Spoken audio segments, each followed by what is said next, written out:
Welcome to the 9PL podcast, where we deep dive into the world of the Nines Premier League and bring you the latest updates, insights and discussions. Today we're interviewing Wenty Leagues Sydney Qualifier team Bourke Warriors with Mark Knight. Welcome, brother. Thank you for jumping on. Thanks for having me, my brother.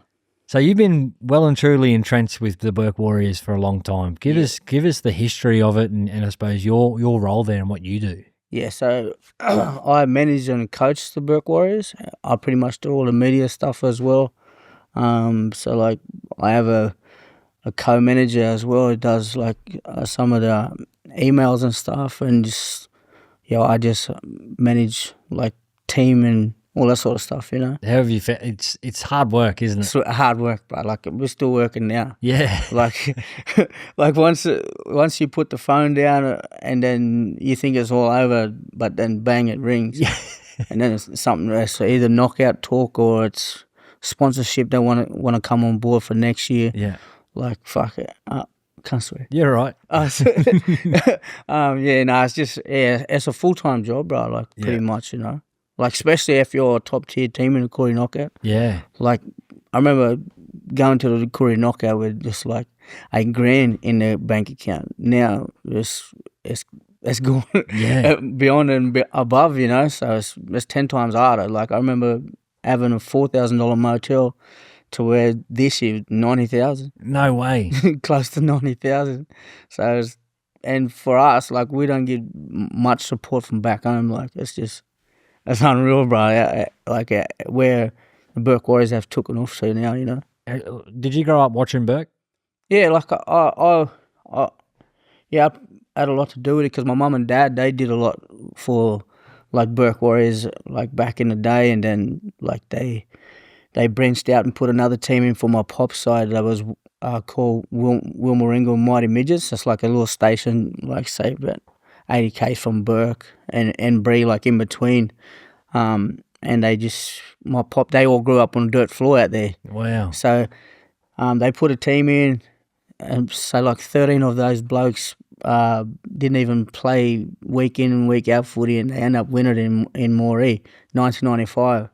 And I happened to be in the photo, bro, on Dad's shoulders. No way. In the picture, yeah. Do you have that photo? Yeah, I do. I got it. I'll send it to me because I want to clip it for when we actually cut that up. Nah, for sure. That's huge. Yes. Like, I suppose legacy and history. Yeah. Do you feel like that's, I mean, your family's involvement in the team is the reason why now you're it's my inspiration, this, bro. I think I've said it on, they interviewed me at halftime at a grand final, and Dean Witters interviewed me halftime at a grand final. And I spoke about it then, and I said, "Well, this was my inspiration here for putting this team, because Bourke's never won anything out of knockout. I don't even think they made a Monday until I took over. So 2018 was my first Monday. Made a Monday last year, and then grand final this year. So it's been pretty consistent, bro, since I had it, you know." Yeah. How have you found, or do you have a background in, I suppose, brand making and all that stuff? Because what you've done on socials is just crazy. Yes. And obviously the merchandise, like, I'm a bit sad you didn't bring me a t-shirt, bro. No, I'll bring some, bro. I'll bring some. 2 weeks. 2 weeks. Yeah, so how have you found that? Have you had to learn things on the run? Like, I suppose, as you said before, there's one thing just putting in a knockout team, but there's another part of it if you actually want to be a really good knockout team and make those extra days. And what goes into it is funds, so the team feel safe and secure. They've got accommodation, food, all the wraparound. Like that takes a lot of legwork. Yeah. How have you found, obviously, building the brand and making it to what it is now? So like I just was a designer in school with all the brand stuff, like, or not a designer. I just had a pencil or something and always draw it in the back of my books or something.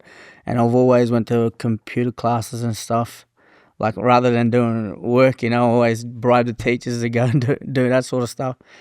But sort of, like, I did a bit of music as well. Like, I played the drums and stuff, and sort of with the cameras and stuff, and put like cameras around me and doing film clips and that, just with that stuff. And then like coming to like the footy side of things, I just seen the uncles and them all do it. Like two different uncles do two different sides, and seen their good side and their faults, and I sort of just took my lead from them, you know. So I don't want to do this. I want to do the good parts that they do, and I don't want to do the bad parts that they do, you know. So, like you're saying, with making sure the players feel good and having them all in their own rooms, bringing their families along, and just stuff like that, you know. Yeah. So always add the good parts of every year. It's gotten better and better, you know. Professional every year. Like last 2 years we have like orange shirt was the first time last year. Having one this year, we had a physio and extra a blue shirt and orange shirt. So it's just grown. It's gotten bigger and bigger every year, you know. But I still can remember like just going and having shared accommodation. Everybody have to use the same shower. Yeah. At a knockout, yeah. So that's grassroots, man. Yeah. But I think, well, what you've seen, obviously being around it and experience, and then adding your creative lens of not doing any schoolwork and that's right, right. is clearly paying off. It's I've been a bystander for a little while now, and obviously followed you on the socials, and then pestered you over the last little bit to try and put a team in. Yeah, for cast. So even when you first started, bro, like just coming after the knockouts, it's very deflating after a big knockout. Yeah. That's the reason why we couldn't do a nines, you know. And I always said that to you, like I see how the boys pull up, you know, and then they're all thing. But now, seeing it how far that you've come with your nines, like it's unbelievable, bro. No, I appreciate it. It's a pleasure to have us. So like I'm keen. The boys are keen, you know. Even like all the guys that don't play with us in the big knockout, they're keen to get on board too. We'll get into name drops a little bit later, because Yeah, I've seen some of those boys who are wearing different knockout jerseys in some of the highlights you've made, which is unbelievable what you're doing with your recruitment sides of things. But what inspired you to want to jump in outside of me pestering you, of course? I think the exposure for the boys to sort of play against these other sort of different forms of culture in rugby league as well, and obviously it's come to support you too, bro. Like I said, you've been asking me for a while, you know. I was thinking I'll get there one time. Like when the boys did the United side last year, I was saying, boy, get me a plane ticket. I want to come up there too with you, you know. And I said, nah. If there's a spot come available for Gold Coast, I'll try and get into, you know, in the next couple of years. So, but now we're here qualifying for it. So we're keen to go, bro. Could be getting your ticket straight away. Yeah, well, I've booked accommodation up there, so That's the see same. how we go, you know. It's like the knockout, isn't it? Wherever the grand final teams are playing, that's where you go and book anyway, just in case. And we've had trouble with that for the last 2 years. Like we've been staying an hour and 20 minutes away. Oh. Yeah, so that plays a big part too. Last year when it was in Bathurst, we stayed in Cowra. Oh. So it was an hour and 20 minutes away. And there's one part where it was just 50 Ks or 40 Ks, you know, and work. Like in this year at Tamworth, it was like roadworks, you know. Have they locked in a location for next year? No, I'm hoping it's in Newcastle though. Yeah. If it's in Newcastle, we'll be a force there. Yeah, you'd be sorted. All the boys live there too. Oh yeah, Most of get them. to get the train. Yeah, the boys can just sweet. Like we'll book in there on a Monday and book all the way to the next Monday. You know, Yeah. nah, but that's how you got to do it too. Like you book like you, whether you think that you're gonna go there and win it or like just be a threat. You got to book right till Monday, then check out Tuesday. Just in case. Just in case. Yeah. Well, the way that you're even though going, you might waste money though and get beat first game or something like that, but you still got to do it. Like if you believe in your team and stuff like it, I pretty much believe, you know. Yeah, I jumped onto the No Limit podcast a little while ago and was talking about my first knockout, and I played for Dungutty. We went out to Armidale. The next year I played for WAC. Yeah. But that first year we drove 10 hours out. Yeah. Slept, woke up, got knocked out round one, and drove back. Well, that year there, you talk about Armidale, that was the first one I played in too. Oh yeah. The first big knockout I played in. It was for one of the uncles, Uncle George Orchard. But we did the reverse this year. So we stayed in Tamworth that year and drove across to Armidale. This year we stayed in Armidale and drove across to Tamworth. So, yeah, it's crazy. You've seen some roads. Seen some lines. Seen some lines. Who, I suppose, let's just dive into it. Like, I've watched Bourke, pull some really, really good local talent over the last few years play. Luke Walsh has been one of my favourite players. You know, seeing him run back around over the course of the weekend was unreal. Now you've got this opportunity to obviously have players who've always, and you know, I reckon you'd be finding this now becoming, you know, more elite, more popular, who want to wear a Bourke jersey. Yeah. Now you get a chance, obviously, with a competition that's outside of a knockout. Who you got? Have you got any names that you can name? I'll drop a weapon from Newcastle. It's Lukey Huth. Oh yeah, The hooker from Cessnock. Yeah, like they didn't he call get it Denton Cup Player of the Year or something like that? Or he's a hooker of the year. I think he has got it somewhere there. Yeah, maybe hooker of the year, but yeah, the way the Newcastle boys talk about him, like, hey, you got him, you know. I said, look, don't worry, bud. don't worry, you know. Like he's like, I think they talk about him like being the best hooker in that comp over there. And just a freak, bro. Yeah. We've got a fair few boys who play in that comp, who play for Salty Pigs and the Dogs and stuff as well. Yeah. They're all that Denton Cup boys. Yeah. And they speak about him all the time. Yeah, no, I thought he would have went to one of those. I thought he would have went to the Dogs. Like, I think Braden Musgrove and the boys play for them. Yeah. I think he might have went there, but our trainer, Aaron Perez, he does the orange shirt for them. Okay. So we got him through him, you know. little Bourke backdoor entry. Yeah, little backdoor entry now. And Aaron Perez, a shout out to him. He's a weapon. Like he's had this little saying. He says just small wins leads to big wins, and all this like 1% of that he does around the club, like strapping the boys, getting them ready early, going to set up like at 7 o'clock in the morning at the fields. Takes it to the next level. Takes it to the next level, bro. And it's, like the professional he brings it straight into the club, and he's not he doesn't shy away from anything. If he tell you, he will tell you. You know, you need and them. It's good. You need them, like, and like just grown to love him over the last 2 years. You know, it's like he's family now. And well, he's getting in for you as well. So yeah, Huffy there. Like, Huffy. Who else have you got? So Will Smith from NAB is a Parramatta. Brad Takarangi be filthy about that. He usually plays for Reborn. I was thinking he plays for Reborn, and I was thinking, I don't know if they're going back up there. Yeah, they're in top 12. So yeah, this is what happens. A lot of our qualifying teams have a lot of these boys going back and playing for different sides. So no, that's freaky. So Will Smith, well, pull the phone out here. Yeah. Name the whole team. No. I could. Nah. No, you got Luke Walsh. We've got Jack Walsh, James Walsh's brother. Yep. He's a bit of a gun player, but I was in a knockout. He played everywhere that weekend. So, like, he went from centre, second row, 5'8", like, he was just everywhere. They're good to have in a nines if you've got boys who play across multiple positions. So he's good. And look, you got Kai Cooper, he plays for the Yowies as well. Randall Briggs from NAB, and Justin Toomey was late inclusion, just got him like 3 days ago. So he's a bit of a weapon. And also Tyro Neen, another Denton Cup player, plays for Central. I don't think they was naming him in the side that played in the grand final last year, but I don't think he was in there. Nah, I don't think so either. Like for Pigs or Dogs. Pigs. Yeah. With Stevie Witters and that. Yeah. The boys there. Yeah, no, that's Dylan Pithian, you know. Dylan, yep. He's in too. So it could be dangerous.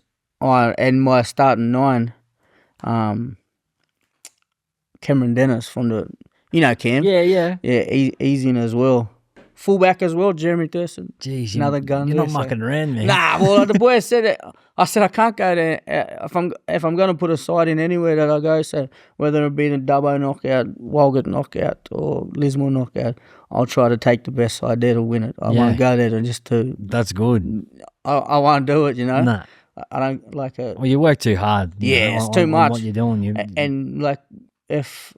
Like I want to reward the boys if we do win those little knockouts, you know. So I don't want them to get them to drive out there and play in a half-assed team and then having to drive back after the first game, you know. Nah. But they're not going to want to stick around if they don't win it. No, that's right. So, just hard work. Like putting sides together, I'll always just do it 100%. You know. How do you think your format, like, will you coach differently from, because knockouts a very different style of footy. It's very tough. It's fast. Yeah. But how will you coach the 13-a-side knockout style to going into a 9-a-side non-knockout style? No, well, we won the NAB 9s early this year. So, So I think that's in February.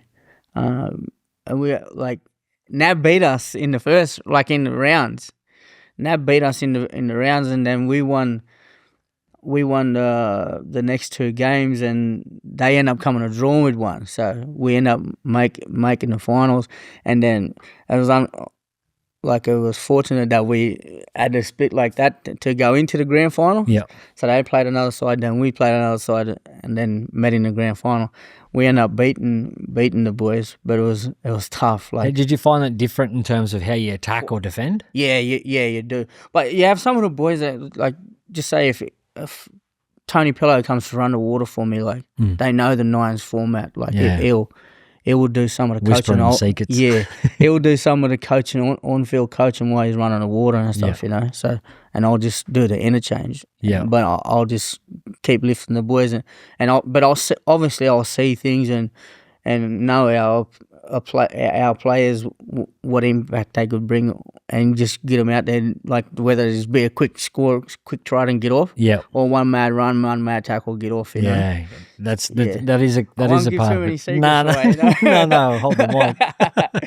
That is clever though, because you don't. It's a tricky one trying to find the balance with rotations for subs. Yeah, because I think it's 3 at a time for 9s.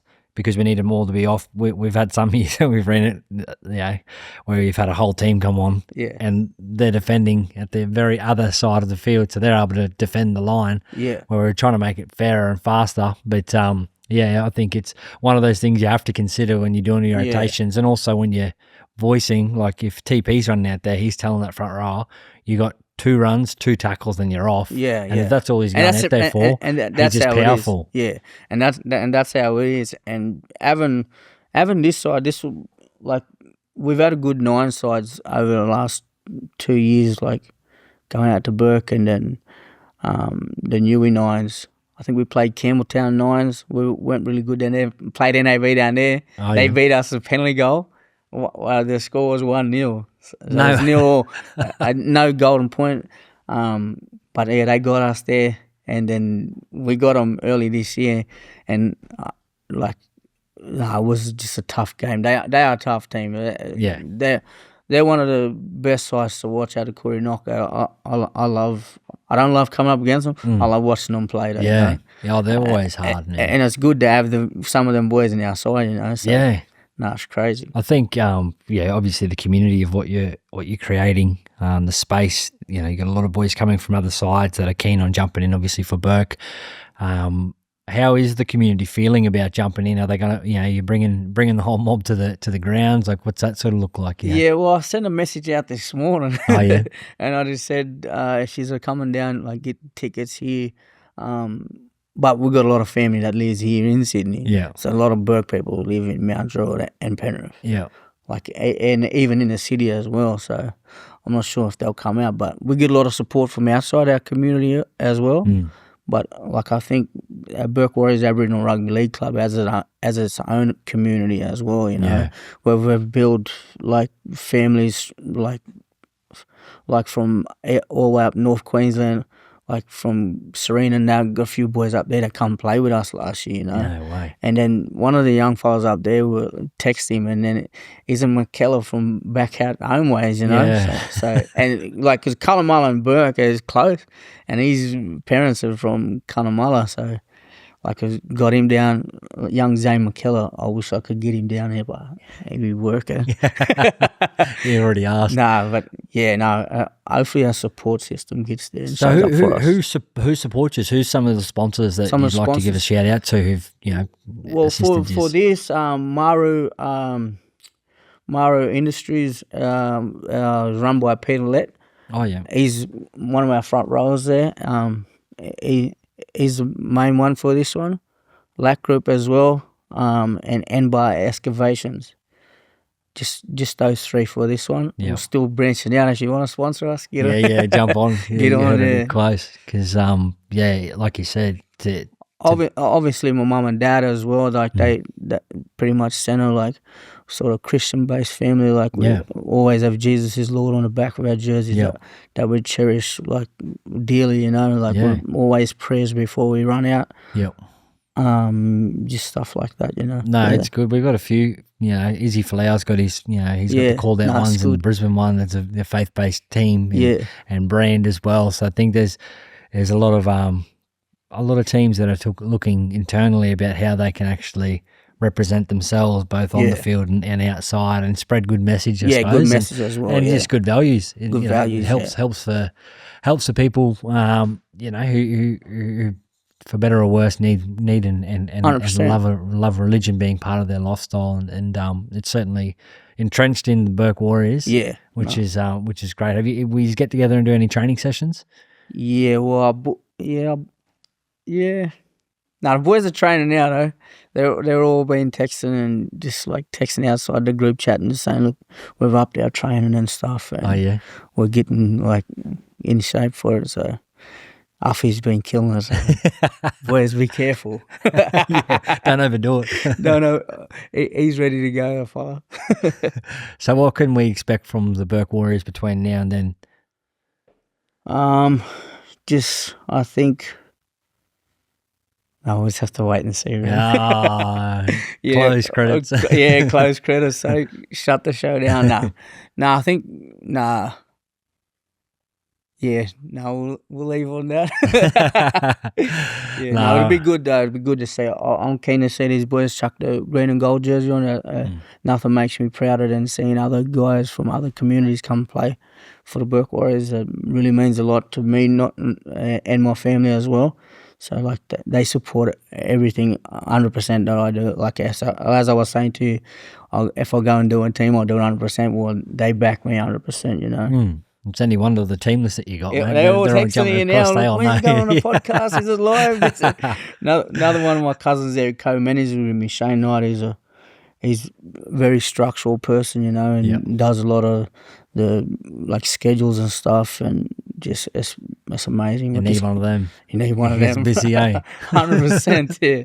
No, well, thanks so much, man. I know that you're a busy man. We appreciate everything you're doing. Huge respect for obviously how you've grown Bourke Warriors, everything you're doing behind the scenes. It's sometimes a thankless job, but clearly, you know, there's people who understand and support you. I'm pumped to have you as part of the Sydney Qualifier, and who knows, man, hopefully we can actually get you straight up to the Gold Coast. Hopefully we'll get to the Gold Coast. Thanks for having us, bro. We appreciate it, man. We're just happy to be here. Hopefully we can showcase all the boys and a bit of the knockout stuff into your nines, and hopefully they see there's a fullback ring in there. Thanks for having us, my brother. We really appreciate it. Easy, bro. And you're doing an amazing job. Hopefully I can start one of these. That's right. Shout out 2-7, they can give you all the specs. For Penrith, my hometown, at the moment. Thank you, brother. I'm away from home now. All good, my bro. Cheers. Thanks, Brett.